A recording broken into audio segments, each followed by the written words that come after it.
A primeira das perguntas é: quem são as duas testemunhas? Quem são as duas testemunhas?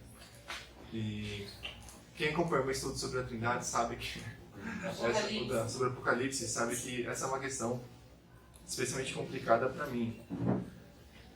Mas nesse meio tempo eu acabei fazendo bastante progresso nesse assunto. Eu creio que eu posso oferecer uma resposta que pelo menos me agrade parcialmente. Eu não acredito que a resposta que eu vou oferecer hoje esteja isenta de dificuldades, mas ela me agrada pelo menos parcialmente, ao contrário de todas as outras hipóteses que eu tinha aventado até então. Antes de responder essa pergunta, eu quero argumentar rapidamente a respeito da datação do livro de Apocalipse, porque isso é fundamental para que nós sejamos capazes de definir quem são as duas testemunhas. Muitos de vocês não acompanharam o meu estudo sobre Apocalipse, então eu quero falar rapidamente sobre esse assunto. Uma das perguntas que foram feitas aqui foi como nós podemos conciliar a datação de Apocalipse na década de 60 com o fato de Antipas ter sido martirizado na década de 90. Essa pergunta foi do Brenner, né? E quando eu respondi essa pergunta, eu tentei argumentar também rapidamente sobre a datação de Apocalipse. Há duas teorias. Uma teoria segundo a qual Apocalipse teria sido escrito na década de 90, sob o reinado de Domiciano, e outra que propõe que Apocalipse teria sido escrito na década de 60, sob o domínio de Nero. Eu particularmente creio que Apocalipse foi escrito na década de 60, quando Nero reinava sobre Roma. E há muita evidência interna no próprio livro de Apocalipse que aponta nessa direção. Primeiramente, eu quero ler com vocês um trecho do capítulo 17 de Apocalipse. Apocalipse, capítulo 17. Do versículo 9 até o versículo 11. Apocalipse 17, do 9 ao 11. E esse trecho vai nos ajudar também a responder a pergunta que foi feita: quem são as duas testemunhas? Alguém pode ler esses 3 versículos, por favor? Aqui está a mente que tem sabedoria. As 7 cabeças são 7 montes sobre os quais a mulher está assentada. São também 7 reis. 5 já caíram, um existe e outro ainda não veio. Quando vier, deve permanecer por pouco tempo. A besta que era e já não é, também é o 8º rei. Está entre os 7 e irá para a perdição. Ótimo. Segundo o versículo 9, então, as 7 cabeças da besta são? Os montes. 7 montes. 7 montes. Para um leitor do primeiro século, a referência aqui seria claríssima, porque a cidade mundialmente conhecida como a cidade dos 7 montes era Roma, a capital do Império. Quando o leitor do primeiro século então se deparasse com esse versículo, ele facilmente faria essa conexão entre os dados. Os 7 montes são Roma. E segundo o versículo 10, as 7 cabeças também são 7 reis, presumivelmente os reis de Roma. Quando o livro de Apocalipse foi escrito, então, presumivelmente o rei que estava reinando era o 6º, porque o texto diz: 5 já caíram, um reina e outro ainda está por vir. O 6º rei de Roma foi justamente Nero, o 6º imperador de Roma. Isso nos leva a crer então que Apocalipse foi escrito nos dias de Nero. Esse versículo, ou esse trecho pelo menos, deixa isso bastante claro. Isso é importante também para que nós sejamos capazes de identificar quem são as duas testemunhas. Por quê? Algumas propostas, ou muitas propostas de leitura têm sido feitas com respeito ao livro de Apocalipse. Alguns acreditam que todos os eventos registrados nesse livro ainda estão para acontecer, eles são futuros em relação a nós. Essa escola de leitura é chamada de futurismo. Há aqueles que propõem que os eventos relatados em Apocalipse estão se cumprindo ao longo do tempo. Esses são os historicistas. Há aqueles que propõem que os eventos relatados em Apocalipse já se cumpriram no primeiro século da nossa era. Eles eram futuros em relação a João, que proferiu as profecias desse livro, mas são passados em relação a nós. Eles já se cumpriram no tempo. Esses são os preteristas. E eu me coloco junto aos preteristas. Eu acredito que os eventos do livro de Apocalipse já se cumpriram majoritariamente no primeiro século da nossa era, durante o reinado de Nero. Em especial, eu quero utilizar como base para essa leitura preterista os primeiros versículos de Apocalipse. Por favor, abram suas Bíblias em Apocalipse 1.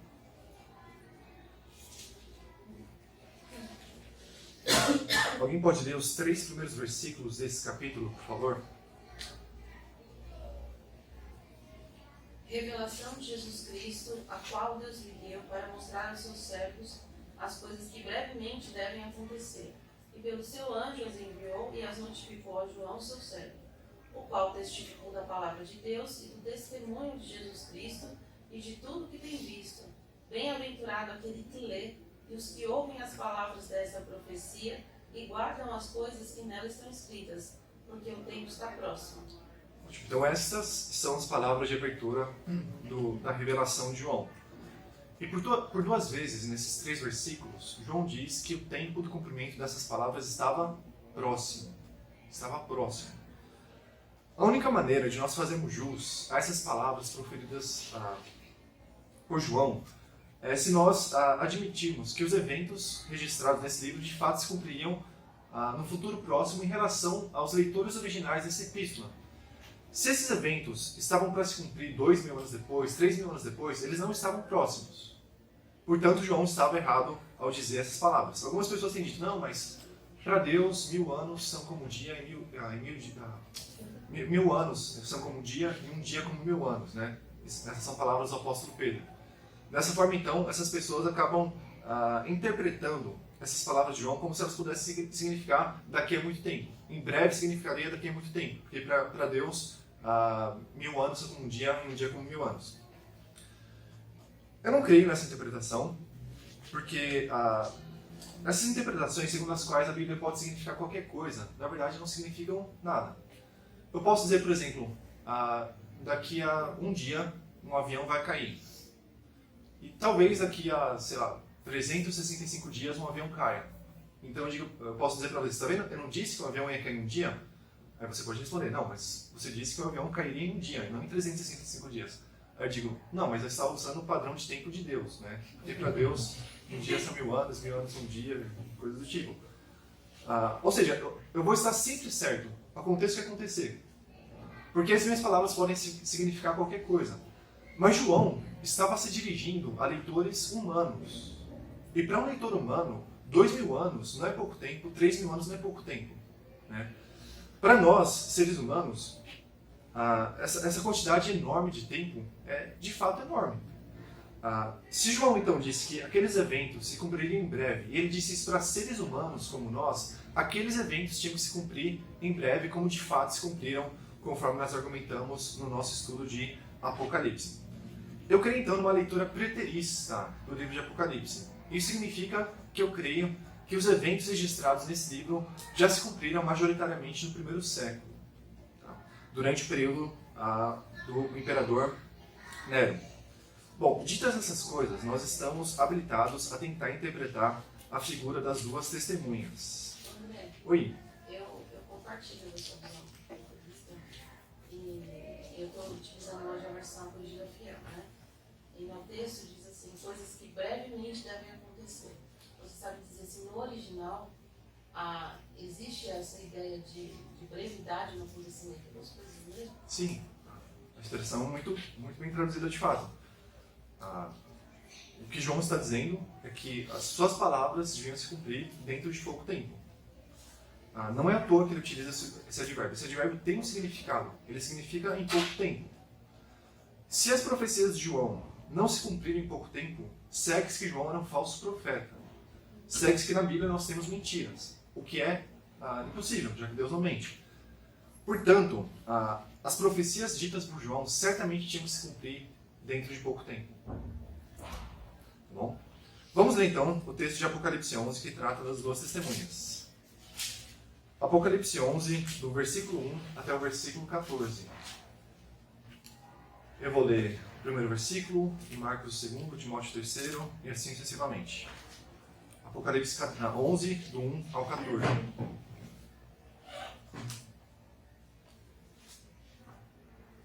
Aliás, do 3 ao 14, para nós ganharmos pouco tempo. Concederei as minhas 2 testemunhas que profetizem durante 1260 dias, vestidas de pano de saco, Estas são as duas oliveiras e os dois candelabros que estão diante do Senhor da terra. Se alguém quiser lhes causar dano, da boca dele sairá fogo que devorará os inimigos. E isso que deve e é assim que deve morrer qualquer pessoa que quiser causar-lhes dano. Elas têm poder de fechar o céu para que não chova durante os dias da sua profecia, e têm poder sobre as águas para convertê-las em sangue, e também para ferir a terra com todo tipo de praga, quantas vezes quiserem. Quando concluírem seu testemunho, a besta que surge do abismo as atacará, vencerá e matará. Seus corpos ficarão estendidos na praia da grande cidade, espiritualmente chamada de Sodoma e Egito, onde também seu Senhor foi crucificado. Pessoas de várias tribos, línguas e nações verão seus corpos durante 3 dias e não permitirão que sejam sepultados. E os que habitam na terra se regozijarão sobre elas e se alegrarão e mandarão presentes uns aos outros, enquanto esses 2 profetas tinham atormentado os que habitam sobre a terra. Depois dos 3 dias e meio, o Espírito de vida dos judeus entrou neles e eles ficaram em pé. E os que os viram foram tomados de grande temor. E ouviram uma grande voz do céu que lhes dizia: Subi para aqui. E subiram ao céu em uma nuvem, e os seus inimigos os viram.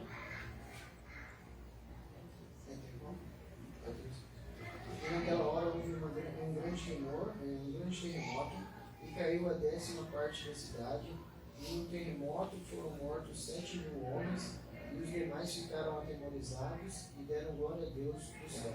O segundo aí está o céu e o terceiro está por Beleza. Bom, esse então é o texto que trata das duas testemunhas. Infelizmente o Mateus não está aqui hoje. O Mateus costuma dizer que eu costumo aderir sempre às teorias mais chatas, né? Ele está recebendo suas aulas, né? E talvez ele tenha um pouco de razão. Porque se vocês já viram um filme como Deixados para Trás, as duas testemunhas são maneiríssimas, né? Elas cospem fogo pela boca, elas fazem coisas extraordinárias. E eu não quero frustrar ninguém, esse não é o meu objetivo, mas talvez essa figura das duas testemunhas apresentada no filme Deixados para Trás e corriqueiramente apresentada em púlpitos não corresponda ao que a Bíblia queira nos passar. Vamos tentar, com base na Bíblia, chegar a conclusões sólidas e firmes com respeito à identificação das duas testemunhas. Quem são esses dois seres tão misteriosos? Quando eu dei um estudo sobre Apocalipse, eu propus algumas teorias. Né? E eu propus algumas teorias e em seguida as refutei. Basicamente foi isso que eu fiz quando eu tratei das duas testemunhas. Né? E nós não chegamos a conclusão alguma com respeito a essa figura, quando nós tratamos do livro de Apocalipse. Mas hoje, eu acho que nós conseguiremos fazer finalmente algum progresso nesse assunto. O princípio hermenêutico áureo do protestantismo é a chamada analogia da fé. A Escritura interpreta a si mesma. Para interpretar a Bíblia, nós devemos consultar a própria Bíblia. A Bíblia dialoga com a própria Bíblia. Diversos textos bíblicos fazem citações diretas ou indiretas de outros textos bíblicos. E o livro de Apocalipse é o livro do Novo Testamento que mais cita o Antigo Testamento. É absolutamente impossível você interpretar Apocalipse sem levar em consideração as situações que o livro faz do Antigo Testamento. Infelizmente, muitas pessoas, quando lidam com o livro de Apocalipse, tendem a olhar mais para os noticiários do que para a própria Bíblia. Isso acaba levando as pessoas a interpretações as mais esdrúxulas possíveis. Mas vamos ver como a Bíblia nos orienta a interpretar as figuras contidas nesse capítulo 11 de Apocalipse. Em primeiro lugar, vamos tentar analisar a figura das duas testemunhas em si. Vocês conseguem se lembrar de outra passagem bíblica que fale sobre duas testemunhas? Todos vocês conhecem, com certeza. Vocês só não estão lembrando agora.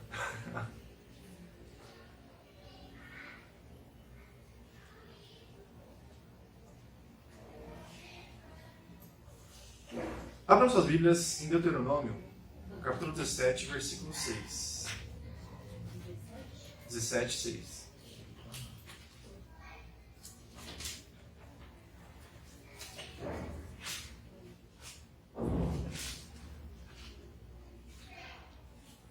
Deuteronômio 17, 6. Alguém pode ler, por favor? Quem tiver de morrer será morto pela palavra de 2 ou de 3 testemunhas, mas não morrerá pela palavra de uma só testemunha. Certo. Então, quando alguém descumpria a lei de Deus e havia uma testemunha, o seu testemunho não era válido diante dos tribunais caso ele fosse o único. Era necessário que houvesse pelo menos o testemunho de 2 testemunhas para que o processo judicial pudesse ser levado adiante e o pecador assim fosse punido. Então, 2 testemunhas é o número mínimo de testemunhas que podiam testemunhar para que a sua acusação fosse válida. Portanto, quando nós lemos em Apocalipse 11 que havia 2 testemunhas, como nós devemos interpretar essas palavras? Aparentemente, as 2 testemunhas não eram exatamente 2 indivíduos. Aparentemente, a comunidade judaica, a comunidade cristã de Jerusalém, estava sendo representada por essa figura das 2 testemunhas. O que se quer dizer com essa figura é que o testemunho daquela comunidade era válido. Como assim? A comunidade cristã de Jerusalém estava sofrendo na mão dos judeus, estava sendo terrivelmente perseguida pelos judeus. Os judeus eram uma comunidade pactual de Deus, eram com os judeus que Deus tinha firmado a antiga aliança. Eles eram o povo de Deus em vários sentidos. Só que esse povo de Deus estava sendo infiel aos termos do pacto. Portanto, aquele povo se fazia merecedor das maldições pactuais. Os judeus, então, perseguiam os cristãos de Jerusalém. Os cristãos de Jerusalém levavam a sua causa diante de Deus. Os cristãos de Jerusalém, em oração, diziam: Deus, nós estamos sendo terrivelmente perseguidos, maltratados, massacrados, injustiçados pelos judeus. Faz justiça, Deus. As acusações dos cristãos em relação aos judeus subiam até Deus. E Deus estava vendo o que estava acontecendo. E Deus respondia às orações do seu povo, enviando as maldições pactuais de Deuteronômio 28 sobre o povo judeu que morava em Jerusalém. O povo judeu estava sendo punido por causa do testemunho das 2 testemunhas. Isso fica claro quando nós lemos como as 2 testemunhas agiam. Se alguém quiser, versículo 5, se alguém quiser lhes causar dano, de sua boca sairá fogo que devorará os seus inimigos. Pois se alguém quiser lhes causar dano, certamente será morto. No versículo 6, elas têm poder de fechar o céu para que não chova durante os dias de sua profecia, e têm poder sobre as águas para convertê-las em sangue, e também para ferir a terra com todo tipo de praga quantas vezes quiserem. O versículo 5 é justamente aquele versículo que dá margem para aquelas pessoas que acreditam que as testemunhas vão cuspir fogo literalmente, né? Como no filme Deixados para Trás. Só que aqui nós temos uma referência ao livro do profeta Jeremias. Jeremias 5, versículo 4. Eu peço a vocês que abram suas Bíblias lá, por favor. Jeremias 5, 4. 14, perdão. Jeremias 5, 14.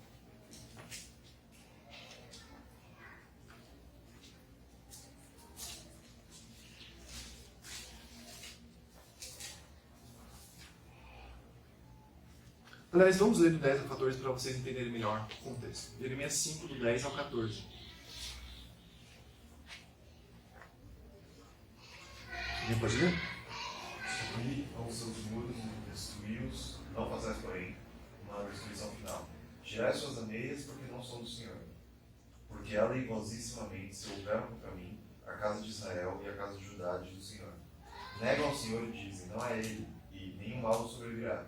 Não veremos espada nem fome. E até os profetas se farão com o vento, porque a palavra não está com eles. Assim lhes sucederá a eles mesmos. Portanto, assim diz o Senhor, o Deus dos exércitos: porquanto disseste tal palavra, eis que converterei as minhas palavras na tua boca em fogo, e este povo em lenha, e eles serão consumidos. Ótimo. Assim como as 2 testemunhas, Jeremias também cuspia fogo pela boca. Mas não no sentido literal, evidentemente. O que significam essas palavras?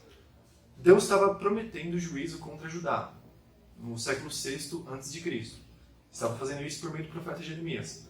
Essas palavras de condenação proferidas por Jeremias eram como que fogo na sua boca e o povo era como que lenha diante dele. Ou seja, à medida que Jeremias proferisse castigo, o castigo eficazmente se cumpriria sobre a nação dos judeus.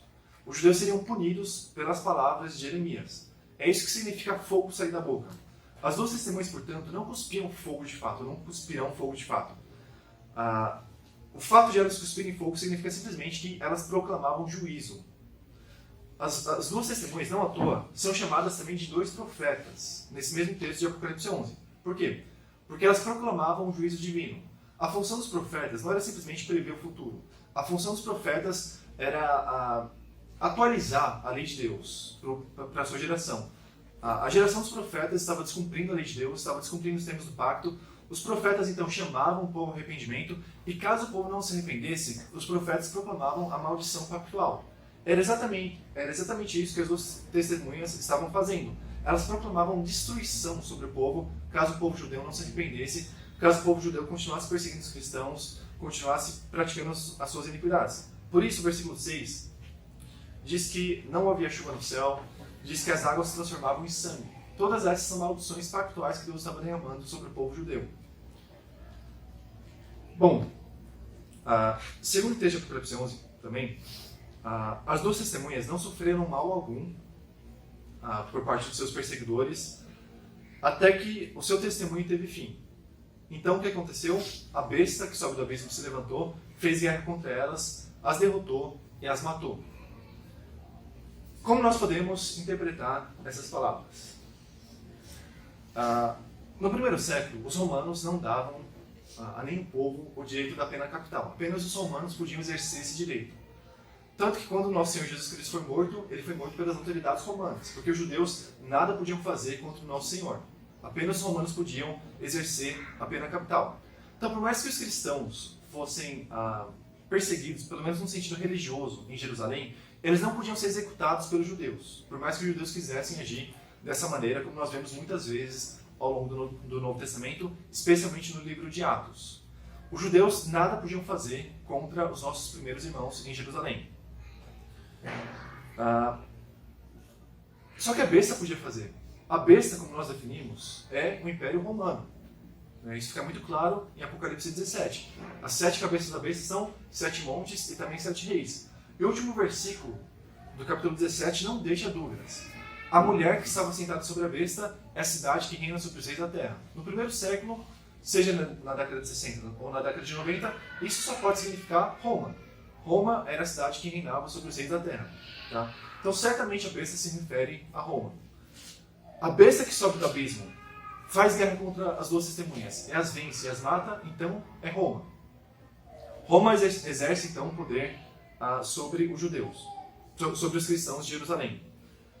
Bom, depois que as duas testemunhas são mortas, conforme o texto, elas são expostas na praça de Jerusalém por 3 dias e meio, até que o Espírito de vida, vindo da parte de Deus, entra nelas e elas se levantam. Então a voz ressoa a partir do céu, dizendo: subi para cá. Então as duas testemunhas saem de Jerusalém e são salvas por Deus.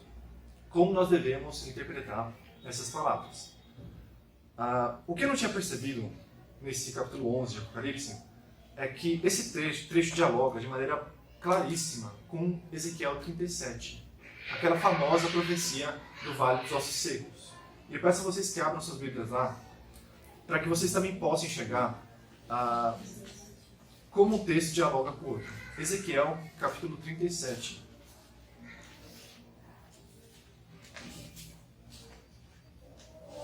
Ezequiel 37.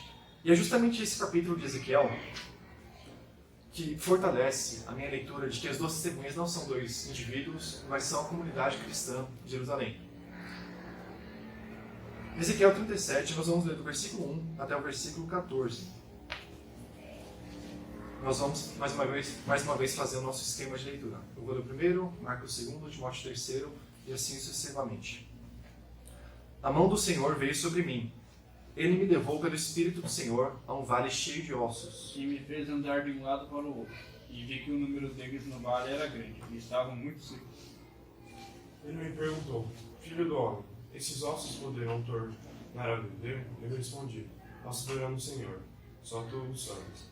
Então ele me disse: profetiza sobre estes ossos e diz-lhes: ossos secos, ouvi a palavra do Senhor. Assim diz o Senhor Deus a estes ossos: farei entrar em vós o fôlego da vida e vivereis. Sobre vós, porém, Deus, farei aparecer carne e estenderei pele, porém o Espírito em vós vivereis. Então sabereis que eu sou o Senhor. profetizei como me foi ordenado. Enquanto profetizava, houve um ruído, um barulho de estalo, e ossos se reuniram com ossos. Olhei e os ossos foram cobertos de tendões, de carne, depois de pele, mas não havia espírito neles.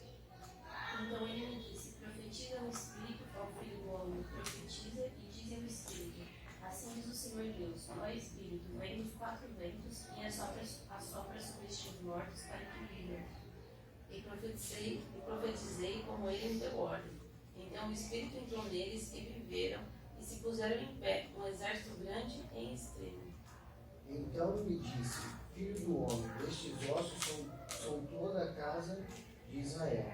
Eis que eles disseram: os nossos ossos secaram-se e pereceu a nossa esperança. Estamos de todo cortados. Portanto, profetiza e dize-lhes: assim diz o Senhor Deus: eu abrirei as vossas sepulturas, eu vos farei sair das vossas sepulturas e vos trarei a terra de Israel, ao povo meu. Quando eu vos abrir as sepulturas e vos fizer sair, sabereis que eu sou o Senhor. E porém no próximo meu espírito vivereis. E vos porei na vossa terra, e sabereis que eu, o Senhor, disse e cumpri isso, diz o Senhor. Beleza. O profeta Ezequiel aqui estava proferindo essas palavras à comunidade judaica do exílio. Os judeus tinham ido para o exílio no século VI a.C. E esses judeus que estavam no exílio estavam completamente sem esperança. Eles não acreditavam que seria possível que Deus os levasse de volta para a sua terra. E por isso, no versículo 11, é dito: filho do homem, estes ossos são toda a casa de Israel. Eles dizem: nossos ossos secaram-se e a nossa esperança morreu. Fomos totalmente exterminados. Essa visão dos ossos secos não dizia respeito a pessoas que estavam mortas de fato. Como o próprio profeta interpreta as palavras, esses ossos secos representavam toda a casa de Israel que estava no exílio. Aquelas pessoas estavam como que mortas, no sentido não literal, mas no sentido espiritual e figurado. Elas estavam mortas porque estavam sem esperança. Elas não tinham esperança de que poderiam retornar para o seu território. Portanto, nesse sentido, elas estavam como que mortas. Só que Deus levaria o seu povo de volta à sua terra. Deus faria aquela obra que o povo não podia fazer. O povo queria voltar para a sua terra, mas não podia por conta própria, mas Deus faria essa obra em benefício do povo. Voltando para Apocalipse 11. No versículo 11 é dito o seguinte: depois dos 3 dias e meio, um espírito de vida vindo de Deus entrou neles, e eles ficaram em pé, e os que os viram foram tomados de grande temor. A expressão um espírito de vida vindo de Deus entrou neles é uma citação direta de Ezequiel 37. Essa mesma expressão utilizada em Ezequiel 37.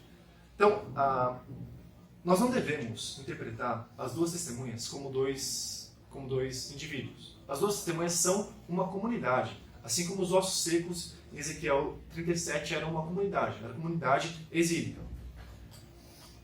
Tá, isso eu creio que ficou bem definido, né? Como em Apocalipse 11, Jerusalém é definida.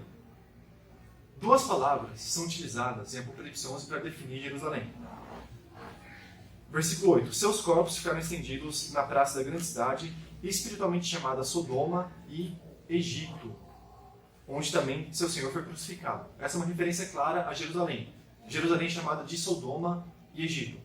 O que essas duas cidades, Sodoma e Egito, o que esses dois lugares têm em comum, Sodoma e Egito? Esses são dois lugares que estavam sob o juízo de Deus, eram dois lugares dos quais o povo de Deus devia fugir.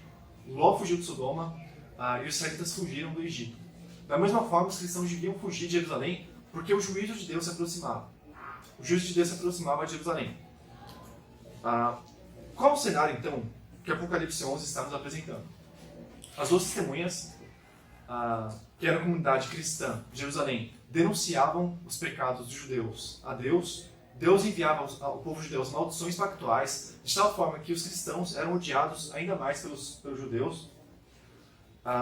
Só que os judeus não podiam fazer nada contra os cristãos, porque eles não podiam exercer a pena capital. Apenas Roma podia fazer isso. Só que depois que as duas testemunhas terminam a sua profecia, depois que elas proclamam o juízo final contra a cidade de Jerusalém, a besta que sobe do mar, Roma, se levanta contra as duas testemunhas. Aparentemente, os judeus então foram capazes de incitar Roma para perseguir os cristãos de Jerusalém. De alguma forma, então, Roma estava impedindo que os cristãos saíssem da cidade de Jerusalém. Daqui a pouquinho nós vamos aventar algumas teorias sobre isso, tá? Mas Roma, de alguma forma, estava impedindo que os cristãos saíssem da cidade de Jerusalém. Só que os cristãos criam que Jerusalém seria destruída em breve. Essa era a profecia que eles proclamavam com respeito a Jerusalém. Aquela comunidade, então, estava ficando sem esperança. Assim como os ossos secos de Ezequiel 37, os cristãos de Jerusalém não podiam sair da cidade, não podiam fugir daquele lugar. Eles não podiam executar o seu êxodo. Só que o êxodo, nesse caso, não é uma caminhada em direção a Jerusalém, como era o caso da comunidade de Ezequiel 37. O êxodo seria a fuga de Jerusalém. Jerusalém seria destruída por Deus. Por causa do poderio de Roma, então, a comunidade judaica de Jerusalém estava como que morta, não no sentido físico, mas no sentido espiritual, assim como a comunidade pós-exílica de Ezequiel 37. Aquela comunidade estava sem esperança de que conseguiria escapar do juízo divino que recairia sobre Jerusalém, conforme ela mesma tinha proclamado. Só que depois de um tempo, o espírito de vida, vindo da parte de Deus, entra nas duas testemunhas e elas são habilitadas, então, a sair de Jerusalém. Segundo alguns historiadores antigos, os cristãos, de fato, saíram de Jerusalém antes da sua destruição no ano 70. Eles fugiram para uma cidade chamada Pela, que ficava nas cercanias. Um antigo historiador eclesiástico chamado Eusébio relata que de fato os cristãos de Jerusalém, antes da destruição da cidade, avisados por Deus, fugiram para Pela e deixaram Jerusalém, que foi então completamente destruída por Deus. Um antigo historiador eclesiástico também chamado Epifânio, muito curiosamente, descreve a fuga dos cristãos de Jerusalém como um êxodo. Assim como Deus havia operado um êxodo na comunidade judaica pós-exílica, que havia deixado a Babilônia e ido para Jerusalém, Deus agora estava promovendo um novo êxodo.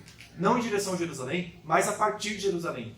Os cristãos tinham que deixar Jerusalém porque aquela cidade seria completamente destruída por Deus. Tá?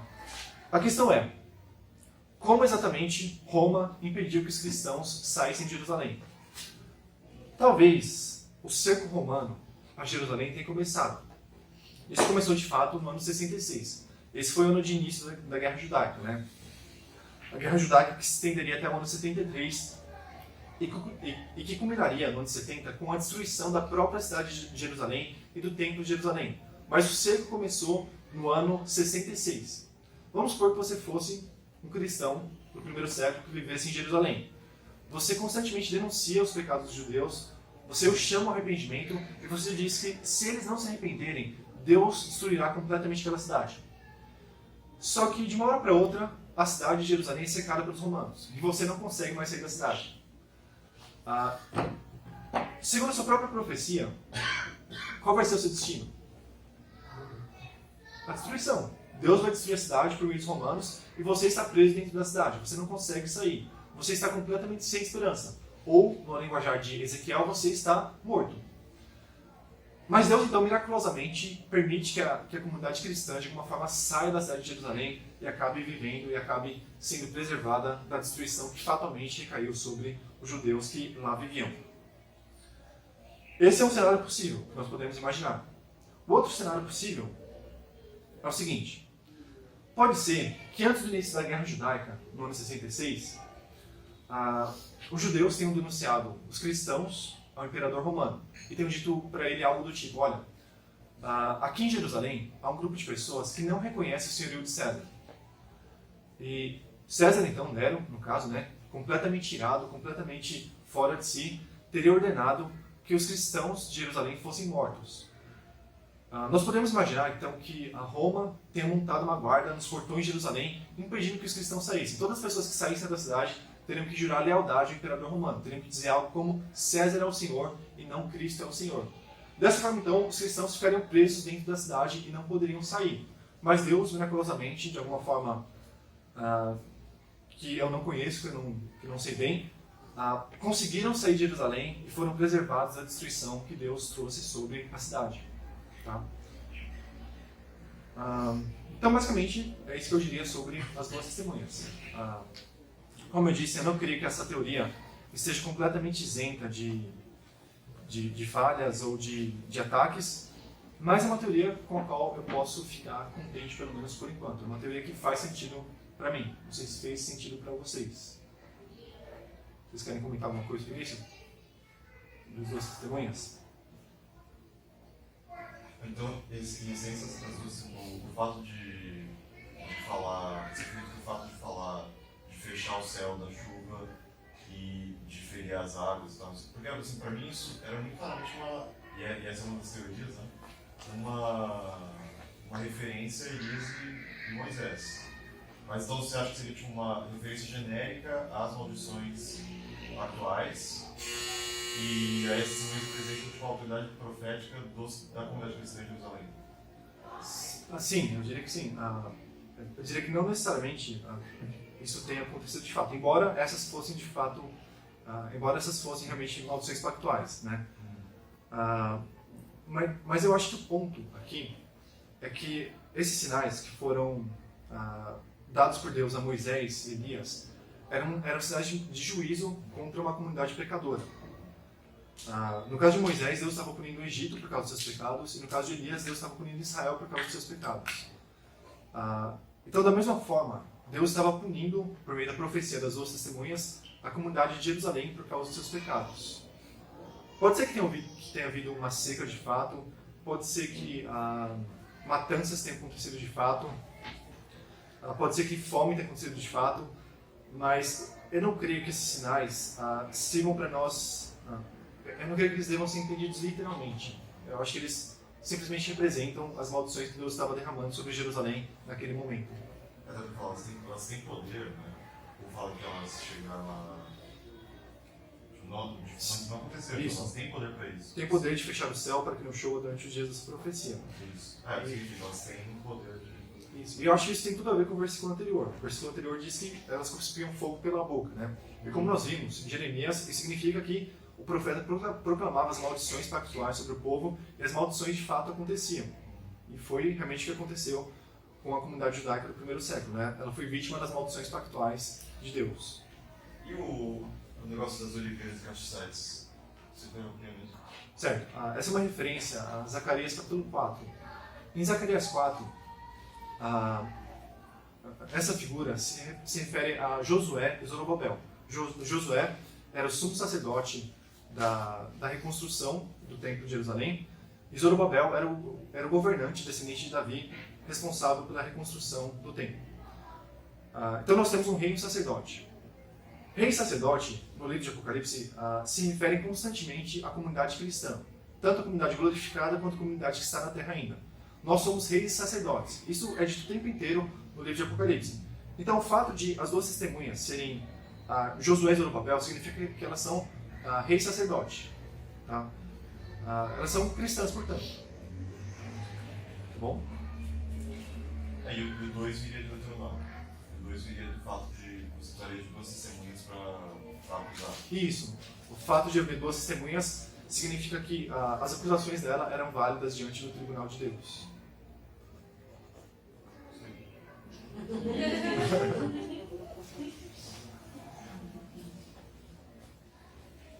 Mais uma pergunta sobre as duas testemunhas?